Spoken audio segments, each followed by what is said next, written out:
একাদশ অধ্যায়। মহারাজ রহুগণের প্রতি জড় ভরতের উপদেশ। এই অধ্যায়ে ব্রহ্মজ্ঞ জড় ভরত মহারাজ রহুগণকে বিশদভাবে উপদেশ দিয়েছেন। তিনি রাজাকে বলেছেন, আপনি বিজ্ঞ নন, তবুও আপনার জ্ঞানের গর্বে গর্বিত হয়ে আপনি বিজ্ঞের মতো কথা বলছেন।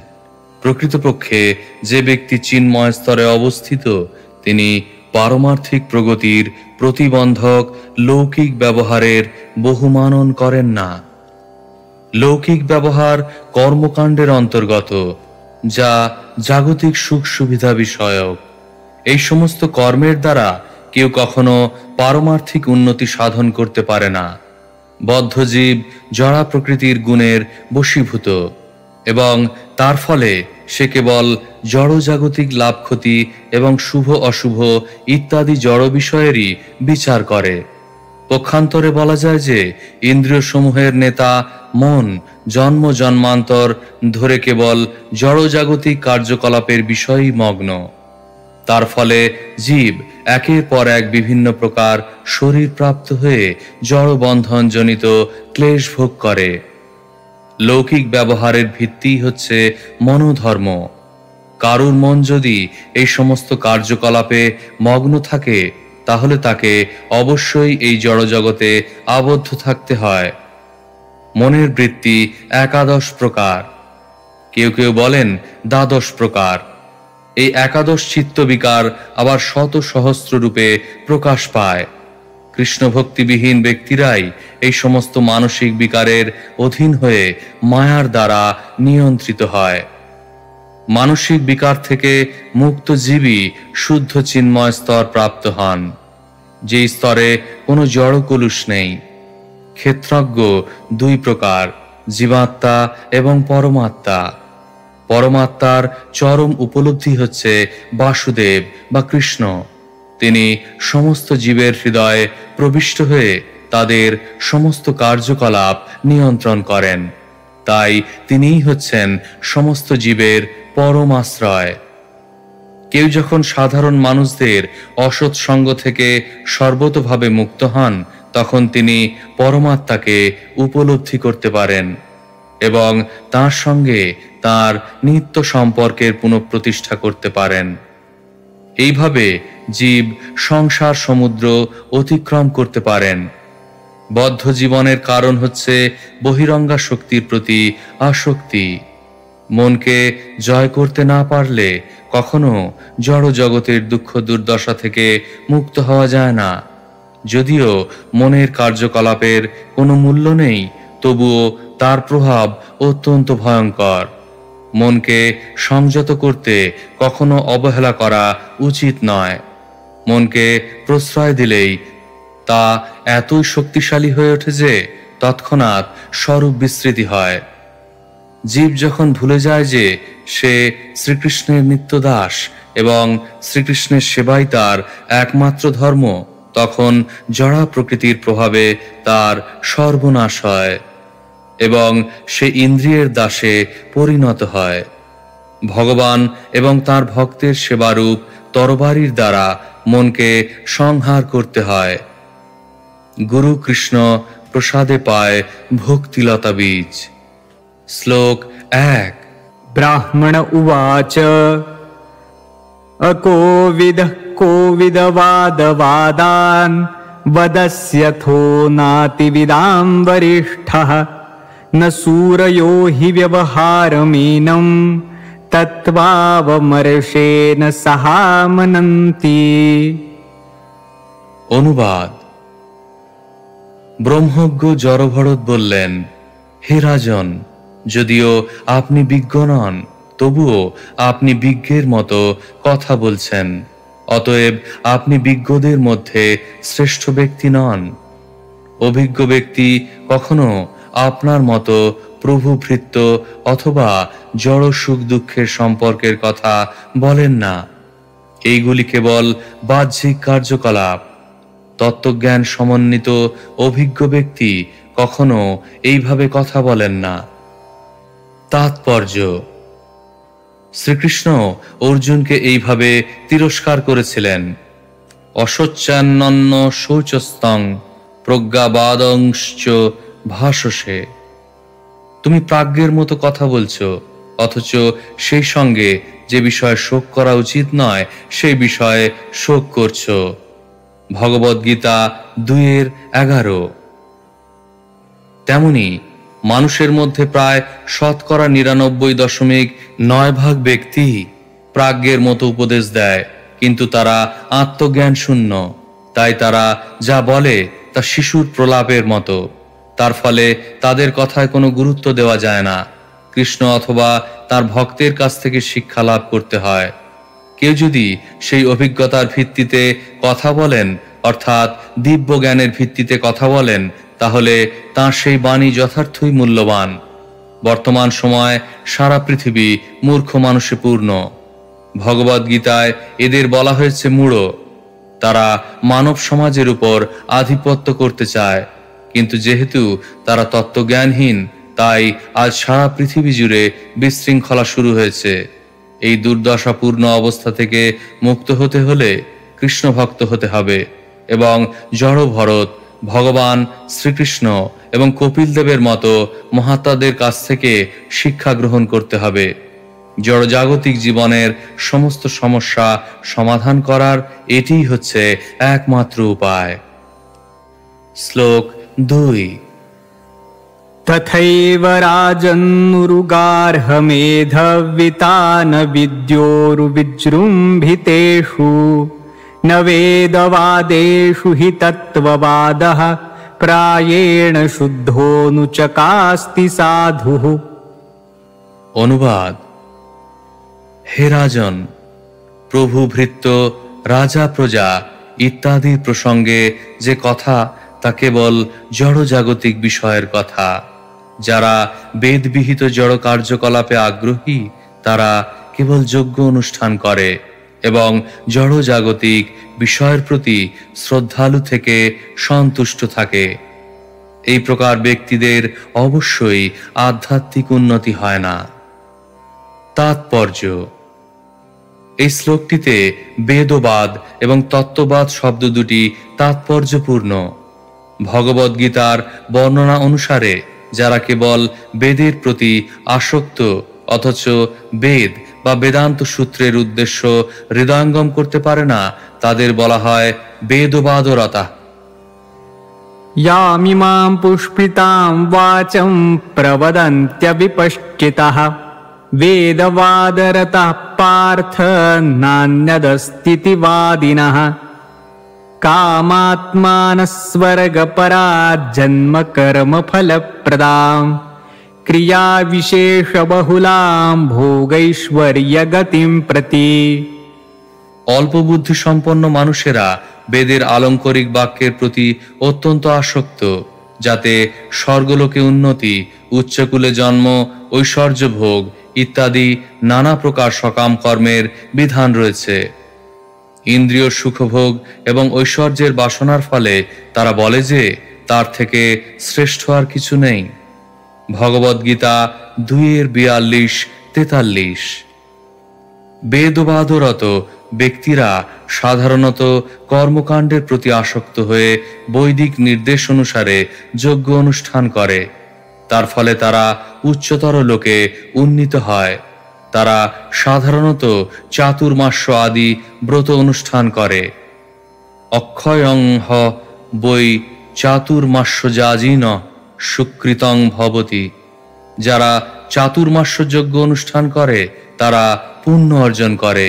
পুণ্য অর্জনের ফলে মানুষ উচ্চতর লোকে উন্নীত হতে পারে। ঊর্ধ্বং গচ্ছন্তি সত্যস্থা। কিছু মানুষ উন্নততর জীবন লাভের উদ্দেশ্যে বেদের কর্মকাণ্ডের অনুষ্ঠান করে। অন্য কেউ আবার যুক্তি প্রদর্শন করে যে তা বেদের উদ্দেশ্য নয়। তৎ যথৈ বেহ কর্মজিত লোক ক্ষীয়তে এবমেব মূত্র পুণ্যজিত লোক ক্ষীয়তে। এই জগতে কেউ সম্ভ্রান্ত কুলে জন্মগ্রহণ করে, বিদ্যা অর্জন করে, সুন্দর শরীর লাভ করে অথবা অনেক ধন সম্পদ প্রাপ্ত হয়ে জাগতিক উন্নতি লাভ করতে পারে এগুলি পূর্বজীবনে অর্জিত পুণ্যের ফল, কিন্তু পুণ্যকর্মের সঞ্চয় শেষ হয়ে গেলে এগুলিও শেষ হয়ে যাবে। আমরা যদি পুণ্যকর্মের প্রতি আসক্ত হই, তাহলে পরবর্তী জীবনে এই ধরনের জাগতিক সুযোগ সুবিধাগুলি লাভ করতে পারি অথবা স্বর্গলোকে উন্নীত হতে পারি, কিন্তু কোনো এক সময় আবার তা শেষ হয়ে যাবে।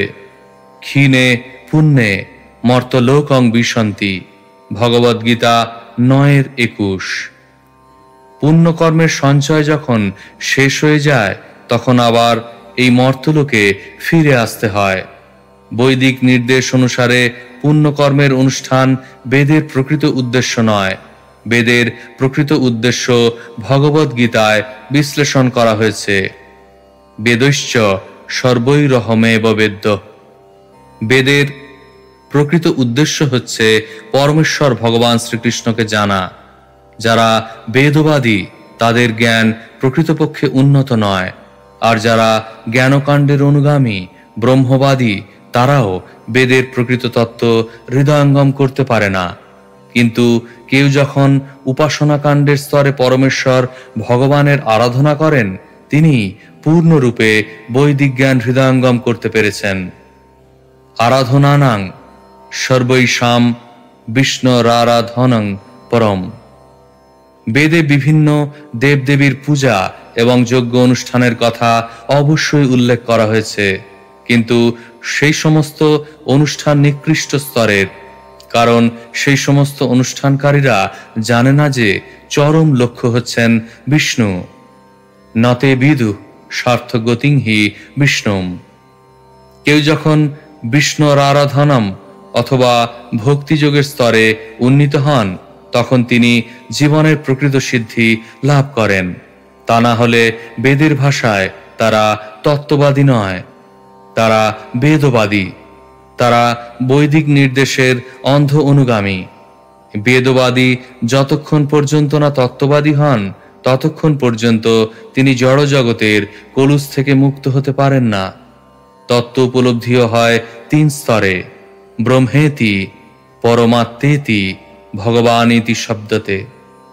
তত্ত্ব উপলব্ধির স্তরে উন্নীত হওয়া সত্ত্বেও যতক্ষণ পর্যন্ত ভগবান শ্রী বিষ্ণু বা বিষ্ণু তত্ত্বের আরাধনা না হয়, ততক্ষণ পর্যন্ত তাদের তত্ত্বজ্ঞান পূর্ণ হয় না।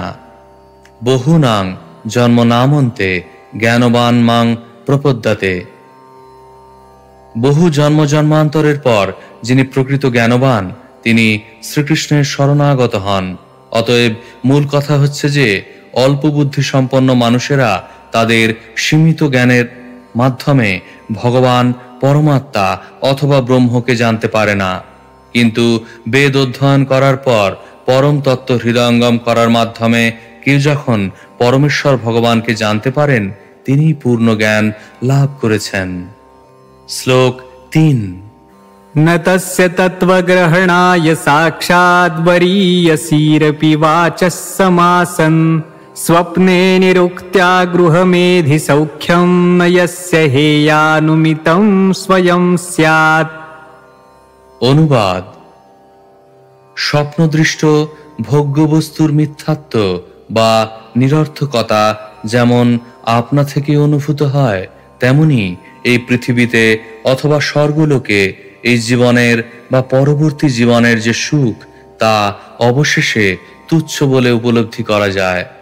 কেউ যখন তার হৃদয়ঙ্গম করতে পারে, তখন বেদ তত্ত্বজ্ঞানের এক অপূর্ব উৎস হওয়া সত্ত্বেও যথেষ্ট নয় বলে মনে হয়।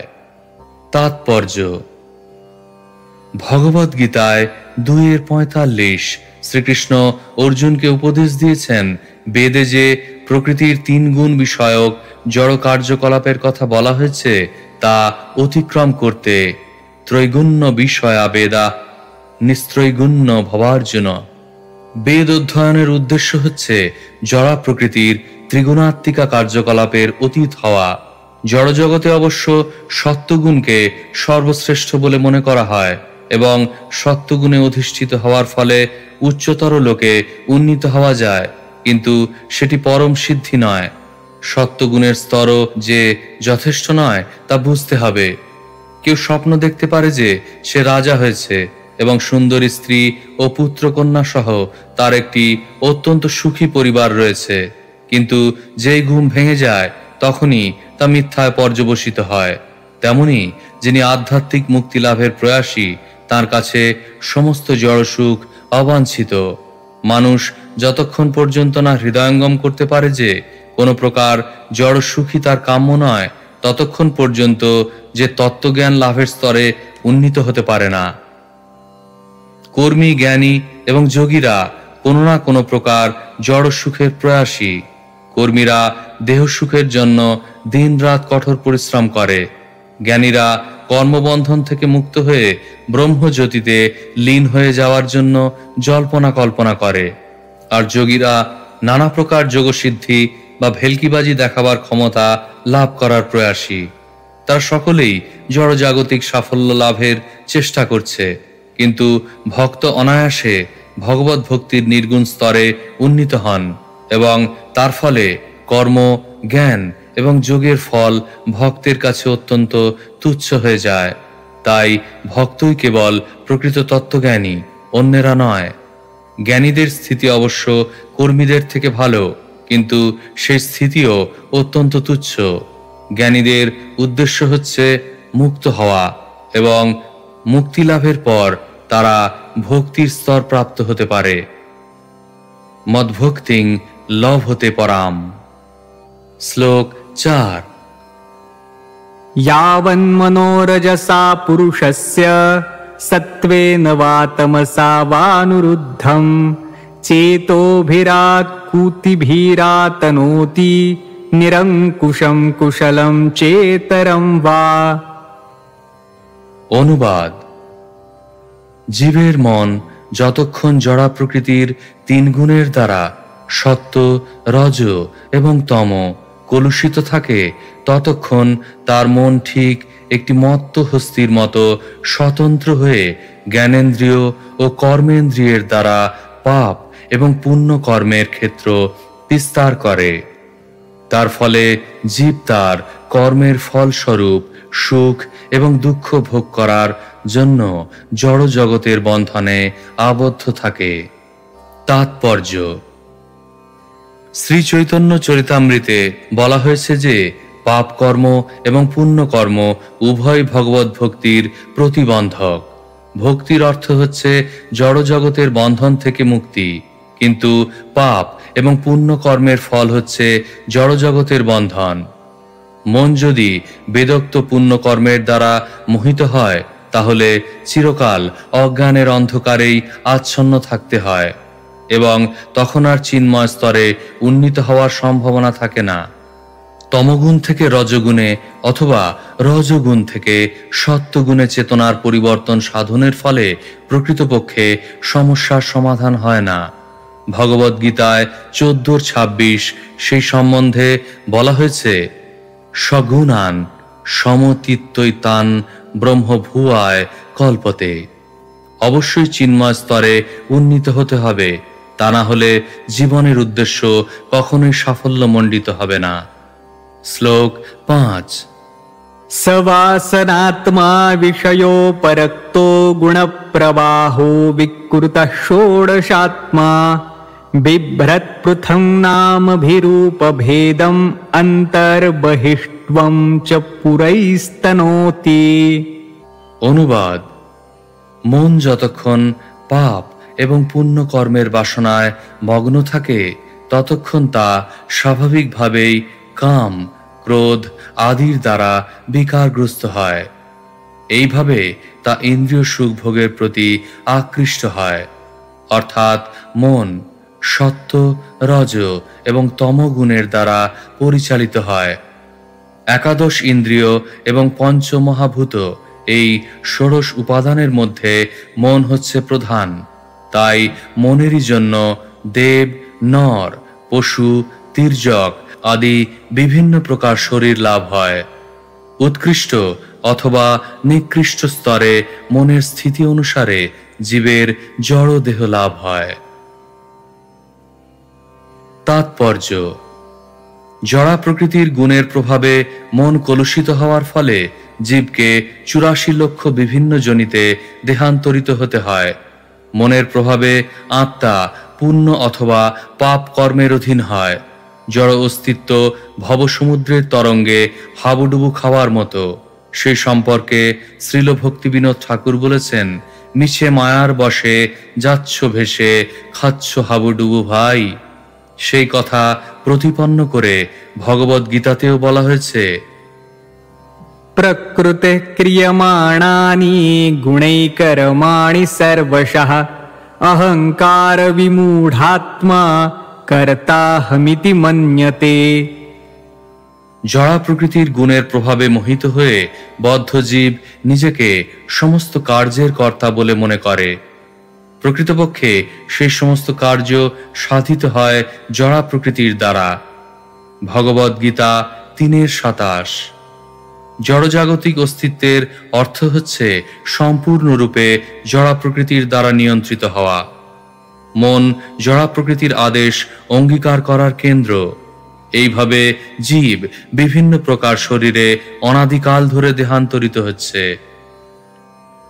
কৃষ্ণ ভুলি সেই জীব অনাদি বহির্মুখ, অতএব মায়া তারে দেয় সংসার দুঃখ।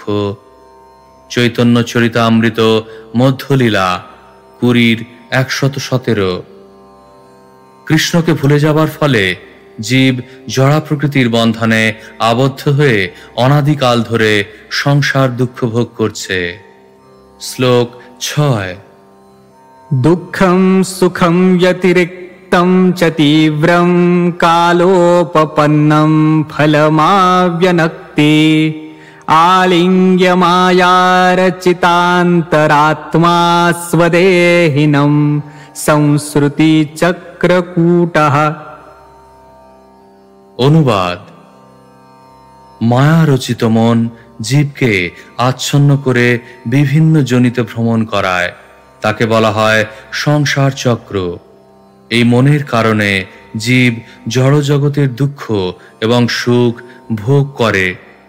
জীবকে এইভাবে মোহাচ্ছন্ন করে মন পাপ এবং পুণ্য কর্মের ফলসমূহ সৃষ্টি করে এবং তার ফলে আত্মা জড়জগতের বন্ধনে আবদ্ধ হয়। তাৎপর্য: এই সংসারে প্রকৃতির বশীভূত হয়ে মনের কার্যকলাপ সুখ এবং দুঃখের অনুভূতি সৃষ্টি করে। মায়ার দ্বারা আচ্ছন্ন হয়ে জীব বিভিন্ন উপাধির অধীনে চিরকাল বদ্ধ জীবন যাপন করে। এই প্রকার জীবদের বলা হয় নিত্যবদ্ধ জীব। মূল কথা হচ্ছে মন বদ্ধ জীবনের কারণ। তাই সমস্ত যৌগিক পন্থার উদ্দেশ্য হচ্ছে মন এবং ইন্দ্রিয় সংযম। মন যদি সংযত হয় তাহলে ইন্দ্রিয়গুলি আপনা থেকেই সংযত হয়ে যায় এবং তার ফলে আত্মা পাপ এবং পুণ্য কর্মের ফল থেকে উদ্ধার পায়। মন যদি ভগবান শ্রীকৃষ্ণের শ্রীপাদপদ্মের সেবায় যুক্ত হয়, সবই মনঃ কৃষ্ণ পদারবিন্দয়, তাহলে ইন্দ্রিয়গুলি আপনা থেকেই ভগবানের সেবায় যুক্ত হয়। মন এবং ইন্দ্রিয়গুলি যখন ভগবানের প্রেমময় সেবায় যুক্ত হয় তখন জীব স্বাভাবিকভাবেই কৃষ্ণ ভাবনাময় হয়। কেউ যখন সর্বদা শ্রীকৃষ্ণের কথা চিন্তা করেন তখন তিনি সর্বশ্রেষ্ঠ যোগীতে পরিণত হন। সেই কথা প্রতিপন্ন করে ভগবদ্গীতায় বলা হয়েছে, যোগী নামপি সর্বেষাং মদ্গতেনান্তরাত্মনা। এই অন্তরাত্মা মন জড়া প্রকৃতির দ্বারা প্রভাবিত। সেই সম্বন্ধে এখানে বলা হয়েছে, মায়ার চিতান্তরাত্মা স্বদেহিনং সংস্মৃতি চক্রকূট। মন সবচাইতে শক্তিশালী হওয়ার ফলে জীবকে আচ্ছাদিত করে সংসার সমুদ্রের তরঙ্গে নিক্ষেপ করে। শ্লোক 7। तावानयं व्यवहारः सदाविः क्षेत्रज्ञसाक्षो भवति स्थूलसूक्ष्मः तस्मान्मनो लिङ्गमदो वदन्ति गुणागुणत्वस्य परावरस्य। অনুবাদ: মন জীবকে এই সংসারে বিভিন্ন যোনিতে ভ্রমণ করায় এবং তার ফলে জীব মানুষ, দেবতা, স্থূল, কৃশ ইত্যাদি অবস্থা অনুভব করে। পণ্ডিতেরা বলেন যে দেহের আকৃতি, বন্ধন এবং মুক্তির কারণ হচ্ছে মন। তাৎপর্য: মন যেমন বন্ধনের কারণ, তেমনি তা মুক্তির কারণ হতে পারে। এখানে মনকে পরাবর বলে বর্ণনা করা হয়েছে। পর মানে হচ্ছে দিব্য এবং অবর মানে জড়। মন যখন ভগবানের সেবায় যুক্ত হয়, সবই মনঃ কৃষ্ণ পদারবিন্দয়, তখন তাকে বলা হয় পর। মন যখন জড় ইন্দ্রিয় সুখ ভোগে লিপ্ত হয়, তখন তাকে বলা হয় অবর। বর্তমানে আমাদের বদ্ধ অবস্থায় আমাদের মন সম্পূর্ণরূপে ইন্দ্রিয় তৃপ্তির চেষ্টায় মগ্ন, কিন্তু ভগবত ভক্তির অনুশীলনের দ্বারা তাকে পবিত্র করে তার আদি কৃষ্ণ ভাবনাময় স্তরে তাকে নিয়ে আসা যায়। আমরা প্রায়ই অম্বরীশ মহারাজের দৃষ্টান্ত দিয়ে থাকি। সবই মনঃ কৃষ্ণ পদারবিন্দয়র্বচাংসি বৈকুণ্ঠ গুণানুবর্ণনে। মনকে অবশ্যই কৃষ্ণ ভাবনার দ্বারা নিয়ন্ত্রণ করতে হবে। কৃষ্ণের বাণী প্রচার করে, কৃষ্ণের মহিমা কীর্তন করে অথবা কৃষ্ণ প্রসাদ গ্রহণ করে জিহ্বার সদ্ব্যবহার করা যেতে পারে। সেবন মুখে হি জিহ্বাদৌ। কেউ যখন ভগবানের সেবায় জিহ্বার উপযোগ করে, তখন অন্যান্য ইন্দ্রিয়গুলিও পবিত্র হতে পারে। নারদ পঞ্চরাত্রে উল্লেখ করা হয়েছে, সর্বপাধি বিনির্মুক্তং তৎপরত্বেন নির্মলম।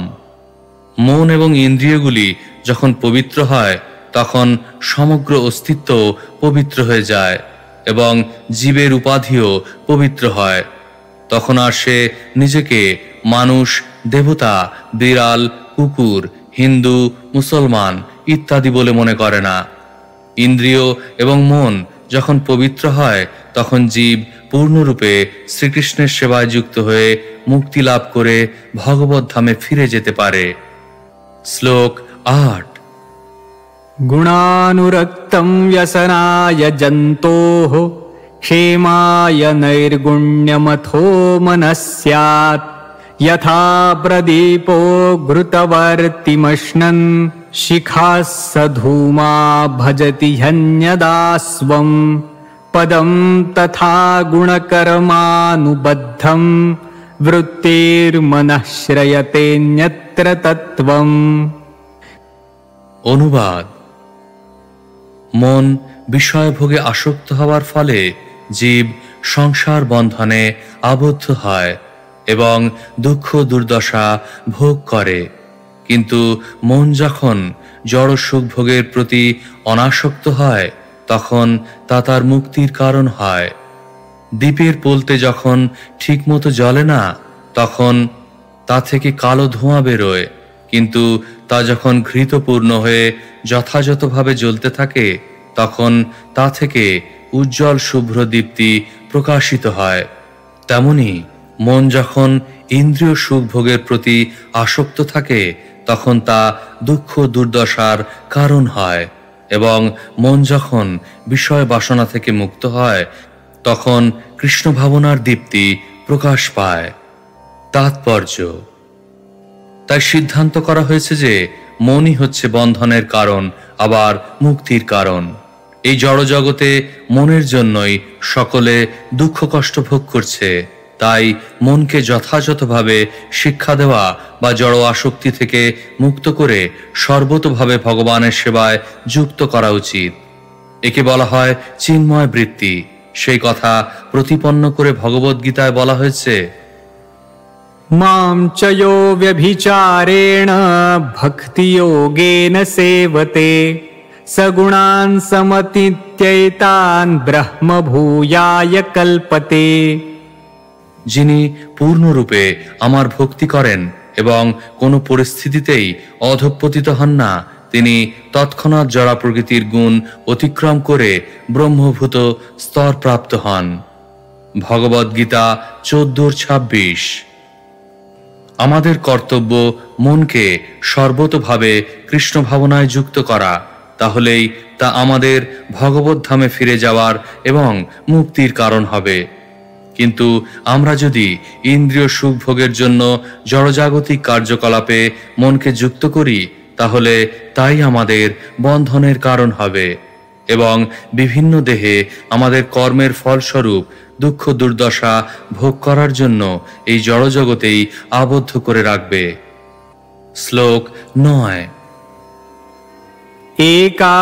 एकादशासन्मनसो हि वृत्तय आकूतयः पञ्चधियोऽभिमानः मात्राणि कर्माणि पुरं च तासां वदन्ति हैकादश वीरभूमिः। অনুবাদ: পঞ্চ কর্মেন্দ্রিয়, পঞ্চ জ্ঞানেন্দ্রিয় এবং অহংকার এগুলি মনের একাদশ বৃত্তি। হিবীর শব্দ, স্পর্শ আদি পঞ্চ তন্মাত্র জ্ঞানেন্দ্রিয়ের বিষয়, মলত্যাগ আদি পঞ্চ ব্যাপার কর্মেন্দ্রিয়ের বিষয় এবং দেহ, গৃহ, সমাজ ইত্যাদিতে আত্মবুদ্ধি অভিমানের বিষয়। পণ্ডিতেরা এগুলিকে মনের কর্মক্ষেত্র বলে থাকেন। তাৎপর্য: মন পঞ্চ কর্মেন্দ্রিয় এবং পঞ্চ জ্ঞানেন্দ্রিয়কে নিয়ন্ত্রণ করে। প্রতিটি ইন্দ্রিয়ের বিশেষ কর্মক্ষেত্র রয়েছে। প্রতিটি কর্মক্ষেত্রেই মন হচ্ছে নিয়ন্ত্রণকারী বা মালিক। অহংকারের ফলে জীব তার দেহটিকে তার স্বরূপ বলে মনে করে আমার দেহ, আমার গৃহ, আমার পরিবার, আমার সমাজ, আমার দেশ ইত্যাদি মনে করে।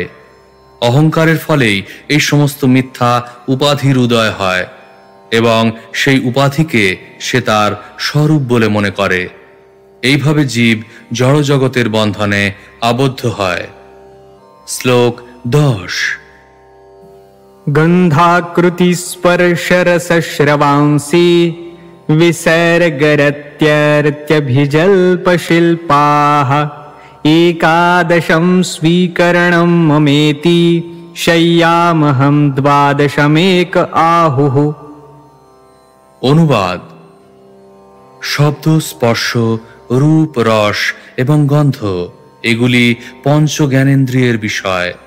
প্রজল্প, শিল্প, গতি, মলত্যাগ এবং স্ত্রী সম্ভোগ এগুলি পঞ্চ কর্মেন্দ্রিয়ের বিষয়।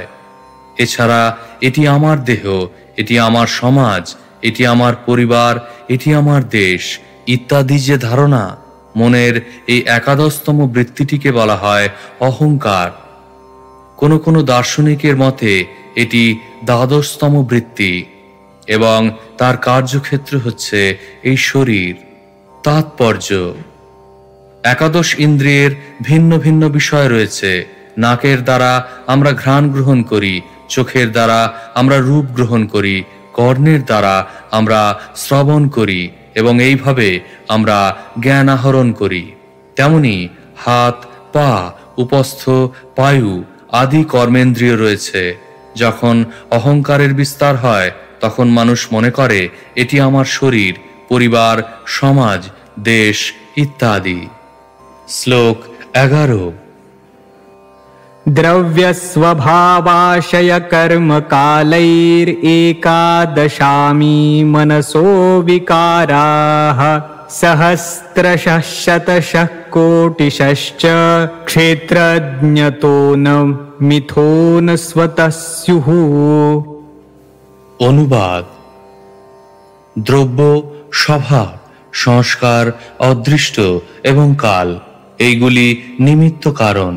এই সমস্ত নিমিত্ত কারণের দ্বারা ক্ষোভিত হয়ে এই একাদশ প্রকার চিত্তবিকার প্রথমে 100 প্রকার, তারপর সহস্র প্রকার এবং তারপর কোটি প্রকার হয়ে থাকে। কিন্তু এই সমস্ত বিকার আপনা থেকেই পরস্পরের সমন্বয়ের ফলে হয় না, পক্ষান্তরে তা হয় ভগবানের নির্দেশনায়।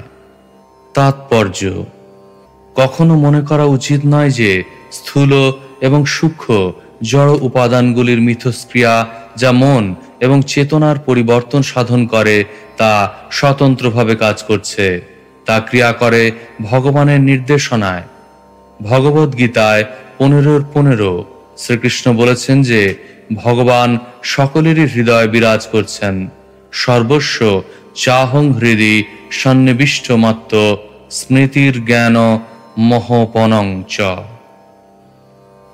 এখানে উল্লেখ করা হয়েছে যে পরমাত্মা ক্ষেত্রজ্ঞ সবকিছু পরিচালনা করছেন, জীবও ক্ষেত্রজ্ঞ, কিন্তু পরম ক্ষেত্রজ্ঞ হচ্ছেন পরমেশ্বর ভগবান।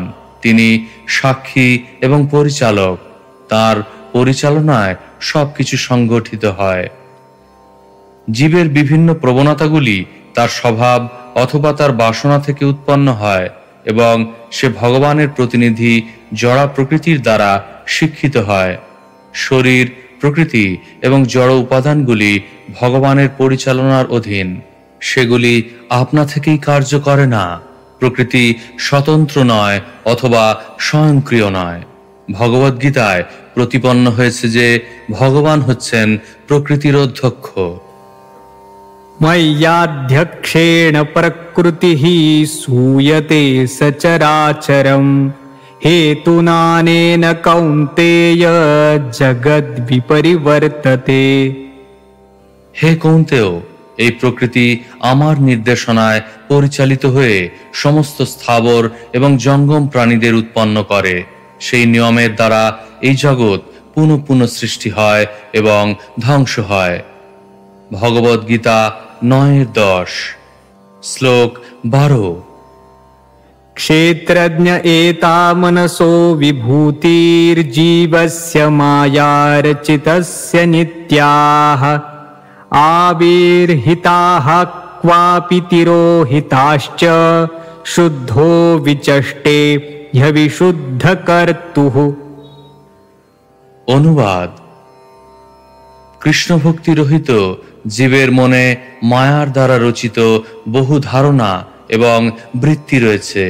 সেগুলি অনাদিকাল থেকে বর্তমান। কখনো কখনো সেগুলি জাগ্রত অবস্থায় প্রকাশিত হয় এবং কখনো স্বপ্নাবস্থায়, কিন্তু সুষুপ্তি ও সমাপ্তি অবস্থায় সেগুলি তিরোহিত হয়। যে ব্যক্তি জীবনমুক্ত তিনি এই সমস্ত বিষয় স্পষ্টভাবে দর্শন করতে পারেন। তাৎপর্য: ভগবদ্গীতায় 13:3 বলা হয়েছে, ক্ষেত্রজ্ঞং চাপিমাং বিদ্ধি সর্বক্ষেত্রেষু ভারত। দুই প্রকার ক্ষেত্রজ্ঞ রয়েছে, জীবাত্মা এবং পরমাত্মা। সাধারণ জীবেরা তাদের শরীরের কিয়দংশ সম্বন্ধে অবগত, কিন্তু পরমাত্মা সমস্ত শরীরের সম্বন্ধে অবগত। জীবাত্মা সীমিত, কিন্তু পরমাত্মা সর্বব্যাপ্ত। এই শ্লোকে ক্ষেত্রজ্ঞ শব্দটি জীবাত্মাকে ইঙ্গিত করছে, পরমাত্মাকে নয়। জীবাত্মা দুই প্রকার, নিত্যবদ্ধ এবং নিত্যমুক্ত। নিত্যমুক্ত জীবাত্মারা চিৎ জগতে বা বৈকুণ্ঠ জগতে অবস্থান করেন এবং তারা কখনো জড়জগতে পতিত হন না। জড়জগতের জীবেরা নিত্যবদ্ধ। নিত্যবদ্ধ জীবেরা মনকে সংযত করার মাধ্যমে মুক্ত হতে পারেন, কারণ মন হচ্ছে জীবের বন্ধনের কারণ। মনকে যখন যথাযথভাবে শিক্ষা দেওয়া হয় এবং আত্মা যখন তার ফলে আর মনের নিয়ন্ত্রণাধীন থাকে না, তখন আত্মা এই জড়জগতে অবস্থান করা সত্ত্বেও মুক্ত হতে পারে। আত্মা যখন মুক্ত হয় তখন তাকে বলা হয় জীবন মুক্ত। জীবন মুক্ত জানেন কিভাবে তিনি বদ্ধ হয়েছেন, তাই তিনি নিজেকে পবিত্র করার চেষ্টার মাধ্যমে ভগবদ্ধামে ফিরে যান। নিত্যবদ্ধ জীব নিত্যকাল বদ্ধ অবস্থায় রয়েছে, কারণ সে তার মনের দ্বারা নিয়ন্ত্রিত। নিদ্রিত অবস্থা এবং জাগ্রত অবস্থার সঙ্গে বদ্ধ এবং মুক্ত অবস্থার তুলনা করা যায়। বদ্ধ জীবদের অবস্থা নিদ্রিত ব্যক্তির মতো, কিন্তু যারা জাগ্রত তারা জানেন যে তারা হচ্ছেন পরমেশ্বর ভগবান শ্রীকৃষ্ণের শাশ্বত বিভিন্ন অংশ। তাই এই জড়জগতেও তারা শ্রীকৃষ্ণের সেবায় যুক্ত হন। শ্রীল রূপ গোস্বামী তা প্রতিপন্ন করে বলেছেন, ইহা যস্য হরের দাস্যে। কেউ যদি শ্রীকৃষ্ণের সেবা গ্রহণ করেন তাহলে তিনি এই জড় জগতে বদ্ধ অবস্থায় রয়েছেন বলে মনে হলেও মুক্ত, জীবন মুক্ত সউচ্চতে। কেউ যদি মনে করেন যে তার একমাত্র কর্তব্য হচ্ছে শ্রীকৃষ্ণের সেবা করা, তাহলে তিনি যে অবস্থাতেই থাকুন না কেন তাকে মুক্ত বলে বিবেচনা করতে হবে। শ্লোক 13-14। क्षेत्रज्ञ आत्मा पुरुषः पुराणः साक्षात् स्वयं ज्योतिरजः परेशः नारायणो भगवान् वासुदेवः स्वमाययात्मन्यवधीयमानः यथा नीलस्थावरजङ्गमानात्मस्वरूपेण निविष्ट ईशेत् एवं परो भगवान् वासुदेवः क्षेत्रज्ञ आत्मेदमनुप्रविष्टः। অনুবাদ: দুই প্রকার ক্ষেত্রজ্ঞ রয়েছে, জীবাত্মা যা পূর্বে বর্ণনা করা হয়েছে এবং পরমেশ্বর ভগবান যার কথা এখানে বর্ণনা করা হচ্ছে। তিনি হচ্ছেন সৃষ্টির সর্বব্যাপক কারণ। তিনি পূর্ণ এবং অন্য কারোর প্রতি নির্ভরশীল নন। তাকে শ্রবণের মাধ্যমে এবং প্রত্যক্ষ রূপে দর্শন করা যায়। তিনি স্বতঃপ্রকাশ এবং তার জন্ম, মৃত্যু, জরা অথবা ব্যাধি নেই। তিনি ব্রহ্মা আদি সমস্ত দেবতাদের নিয়ন্তা। তিনি নারায়ণ অর্থাৎ সমস্ত জীবের আশ্রয়। তিনি সরৈশ্বর্যপূর্ণ ভগবান এবং তিনি সর্বভূতের আবাস বাসুদেব। তিনি তার স্বীয় শক্তির দ্বারা সমস্ত জীবের হৃদয়ে বর্তমান। বায়ু যেভাবে প্রাণ রূপে স্থাবর জঙ্গম আদি সর্বভূতের অভ্যন্তরে প্রবিষ্ট হয়ে তাদের নিয়ন্ত্রণ করে, তেমনি তিনি বিশ্বপ্রপঞ্চে প্রবিষ্ট হয়ে তার উপর আধিপত্য করেন। তাৎপর্য: ভগবদ্গীতায় এই কথা প্রতিপন্ন হয়েছে, সর্বস্ব চাহং হৃদি সন্নিবিষ্ট মত্ত স্মৃতির জ্ঞানম পোহনং চ। প্রতিটি জীবই তার হৃদয়ে বিরাজমান পরমাত্মার দ্বারা নিয়ন্ত্রিত হচ্ছে। যিনি এই জগৎ সৃষ্টি করেন তিনিই হচ্ছেন পুরুষ বা পুরুষাবতার। প্রথম পুরুষাবতার হচ্ছেন মহাবিষ্ণু এবং মহাবিষ্ণু হচ্ছেন পরমেশ্বর ভগবান শ্রীকৃষ্ণের অংশের অংশ।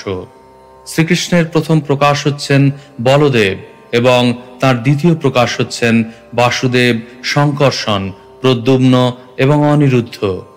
বাসুদেব হচ্ছেন ব্রহ্মজ্যোতির মূল কারণ এবং ব্রহ্মজ্যোতি হচ্ছে বাসুদেবের দেহ নির্গত রশ্মিচ্ছটার বিস্তার। यस्य प्रभा प्रभवतो जगदण्डकोटिकोटिष्वशेषवसुधादिविभूतिभिन्नम् तद्ब्रह्मनिष्कलमनन्तमशेषभूतं गोविन्दमादिपुरुषं तमहं भजामि। আমি আদি পুরুষ গোবিন্দের ভজনা করি, যিনি অসীম শক্তি সম্পন্ন। তার চিন্ময় রূপের কিরণ হচ্ছে ব্রহ্মজ্যোতি, যা পরম, পূর্ণ ও অনন্ত এবং যার থেকে কোটি কোটি ব্রহ্মাণ্ডে বিভিন্ন ঐশ্বর্য সমন্বিত অসংখ্য গ্রহলোক প্রকাশিত হয়। ব্রহ্ম সংহিতা 5:40।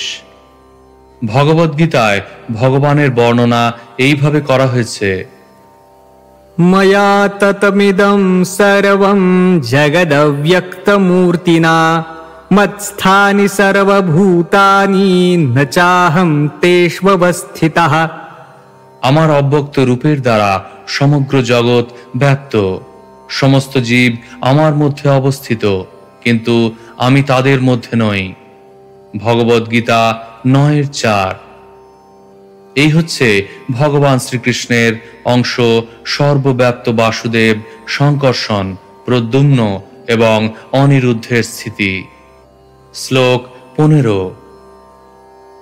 न यावदेतां तनुभृन्नरेन्द्र विधूयमायां वयुनोदयेन विमुक्तसङ्गो जितषट्सपत्नो वेदात्मतत्त्वं भ्रमतीह तावत्। অনুবাদ: হে রাজা রহুগণ, দেহধারী বদ্ধজীব যতক্ষণ পর্যন্ত জড় সুখভোগের কলুষ থেকে মুক্ত না হয় এবং তার 6টি শত্রুকে জয় করে আত্মজ্ঞান জাগরিত করার মাধ্যমে আত্মতত্ত্ব অবগত না হয় ততক্ষণ পর্যন্ত তাকে এই জড় জগতে বিভিন্ন যোনিতে ভ্রমণ করতে হয়। তাৎপর্য: মন যখন দেহাত্মবুদ্ধিতে মগ্ন থাকে তখন জীব মনে করে যে সে কোনো রাষ্ট্রের, দেশের, পরিবারের অথবা জাতির অন্তর্ভুক্ত। এগুলিকে বলা হয় উপাধি, এবং এই উপাধিগুলি থেকে মুক্ত হওয়া জীবের কর্তব্য। সর্বোপাধি বিনির্মুক্তম। যতক্ষণ পর্যন্ত মানুষ মুক্ত না হয় ততক্ষণ পর্যন্ত তাকে জড় জগতে বদ্ধ জীবনযাপন করতে হয়। মনুষ্য জীবনের উদ্দেশ্য হচ্ছে এই সমস্ত ভ্রান্তি দূর করা। তা যদি না করা হয় তাহলে জন্ম মৃত্যুর চক্রে নানা রকম জড়জাগতিক দুঃখ কষ্ট ভোগ করতে হয়। শ্লোক 16। न यावदेतन्मन आत्मलिङ्गं संसारतापावपनं जनस्य यच्छोकमोहामयरागलोभवैरानुबन्धं ममतां विधत्ते। অনুবাদ: আত্মার উপাধি মন হচ্ছে সমস্ত জড়জাগতিক দুঃখ দুর্দশার কারণ। বদ্ধজীব যতক্ষণ পর্যন্ত এই তথ্য না জানে ততক্ষণ পর্যন্ত তাকে জড় দেহজনিত দুঃখ কষ্ট ভোগ করতে করতে এই জগতে ভ্রমণ করতে হয়। মন যেহেতু রোগ, শোক, মোহ, আসক্তি, লোভ, শত্রুতা ইত্যাদির দ্বারা প্রভাবিত, তাই সে এই জড় জগতের বন্ধনের দ্বারা আবদ্ধ হয়ে মমতা উৎপাদন করে। তাৎপর্য: মন বন্ধন এবং মুক্তি উভয়েরই কারণ। কলুষিত মন মনে করে আমি এই দেহ। শুদ্ধ মন জানে যে সে তার জড় দেহ নয়, তাই মনকে সমস্ত জড় উপাধির মূল কারণ বলে মনে করা হয়। যতক্ষণ পর্যন্ত জীব জড় জগতের সম্পর্ক এবং কলুষ থেকে মুক্ত না হয় ততক্ষণ পর্যন্ত মন জন্ম মৃত্যু, মোহ, আসক্তি, লোভ, শত্রুতা ইত্যাদির দ্বারা প্রভাবিত থাকবে। এইভাবে জীব জড় জগতের বন্ধনে আবদ্ধ হয়ে জাগতিক ক্লেশ ভোগ করে। শ্লোক 17। भ्रातृव्यमेनं तददभ्रवीर्यम् उपेक्षयाध्येधितमप्रमत्तः गुरोर्हरेश्चरणोपासनास्त्रो जहि व्यलीकं स्वयमात्ममोषम्। অনুবাদ: এই অসংযত মন জীবের পরম শত্রু। তাকে উপেক্ষা করলে অথবা সুযোগ দিলে তা প্রবল থেকে প্রবলতর হয়ে দুর্দমনীয় হয়ে ওঠে। যদিও তা বাস্তব নয়, তবুও তা অত্যন্ত বলবান। তা জীবের স্বরূপ আচ্ছাদিত করে রাখে। হে রাজন, দয়া করে শ্রী গুরুদেব এবং পরমেশ্বর ভগবানের শ্রীপাদপদ্মের সেবারূপ অস্ত্রের দ্বারা এই মনকে জয় করার চেষ্টা করুন। অত্যন্ত সাবধানতার সঙ্গে এই কর্তব্য সম্পাদন করুন। তাৎপর্য: মনকে জয় করার একটি সহজ অস্ত্র হচ্ছে উপেক্ষা। মন আমাদের সর্বদা উপদেশ দিচ্ছে এটা করো, ওটা করো।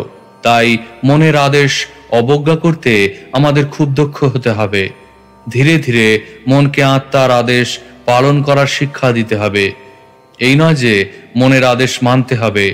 শ্রীল ভক্তি সিদ্ধান্ত সরস্বতী ঠাকুর বলতেন যে মনকে সংযত করার জন্য ঘুম থেকে উঠেই তাকে পাদুকার দ্বারা বহুবার প্রহার করতে হবে এবং ঘুমাতে যাবার পূর্বে পুনরায় তাকে ঝাঁটা দিয়ে প্রহার করতে হবে।